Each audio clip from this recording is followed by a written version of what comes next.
ఈ ప్యాంక్రియాజ్ యొక్క function problem వల్ల వస్తుంది. ఇందులో insulin sufficient amount of insulin produce చేయలేకపోయినప్పుడు దీనివల్ల డయాబెటీస్ అవుతుంది. దీనికి ప్రధాన లక్షణం ఏంటంటే ఎప్పుడైతే ప్యాంక్రియాస్ సఫిషియంట్గా పనిచేయనప్పుడు ఆటోమేటిక్గా గ్లూకోజ్ లెవెల్స్ అనేవి బ్లడ్లో పెరుగుతాయి.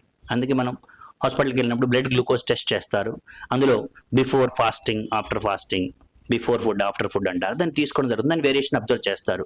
ఈ నార్మల్ రేంజ్ కంటే ఎప్పుడు ఎక్కువగా పెరుగుతుందంటే ఇప్పుడు తీసుకునే డైట్ ఏదైతే ఉందో ఈ డైట్ వల్ల మేజర్ ప్రాబ్లం. ఎందుకంటే మనం తీసుకునే డైట్లో ఎక్కువ హై అమౌంట్ ఆఫ్ షుగర్ ఎవరైతే తీసుకున్నారో, లేదా హై అమౌంట్ ఆఫ్ స్వీట్స్ ఎవరైతే తీసుకున్నారో, లేదా కూల్ డ్రింక్స్ ఎక్కువగా ఎస్పెషల్లీ కూల్ డ్రింక్స్ తీసుకుంటున్నారు, వీళ్ళల్లో high amount of sugar levels పెరగడానికి అవకాశం ఉంటుంది. రెండో కారణం స్ట్రెస్ కూడా ఒక ప్రధానమైన కారణం. డయాబెటిక్ రావడంలో స్ట్రెస్ ఒక ప్రధానమైన కారణం. స్ట్రెస్ కూడా ఒక కారణం.